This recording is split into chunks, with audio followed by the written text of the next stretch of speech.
Carrying torches and swastikas on banners, the Unite the Right marchers chanted slogans drawn from Nazi ideology like blood and soil and clashed with counter-protesters. Blood would be spilled at a counter-rally the next day after a car plowed into the crowd and killed 32-year-old Heather Heyer and wounded 19 others. Many prominent Republicans called for the car attack to be labeled domestic terrorism. What we saw when that young man drove the car into a crowd of people, that was domestic terrorism. That was grotesque. Black belt every day! President Trump chose to insist over several days that there was a moral equivalency between the white supremacist demonstrators and the counter-demonstrators. We condemn in the strongest possible terms this egregious display of hatred, bigotry, and violence on many sides. I think there's blame on both sides, and I have no doubt about it, and you don't have any doubt about it either.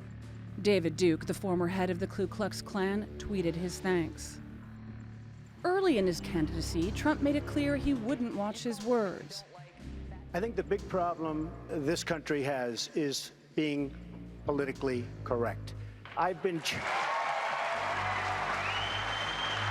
challenged by so many people, and I don't frankly have time for total political correctness. And to be honest with you, this country doesn't have time either.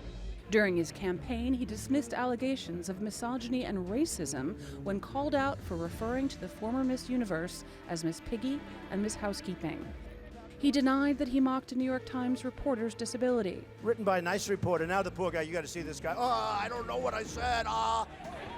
President Trump's lack of clear condemnation has left many wondering why, when he's so quick to mock, insult, or label, he couldn't do it this time with neo-Nazis.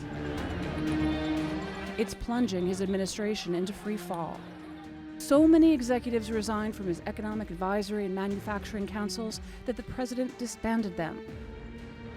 Top leaders in his own party and the U.S. military chose a side this week against Trump and his moral ambiguity, leaving the president increasingly isolated. Meanwhile, an impromptu march and vigil for the victims of the violence, candles, not torches, flickered by the thousands along the same path on the University of Virginia campus where white supremacists marched less than a week earlier. Courtney Kealy, Strait Talk.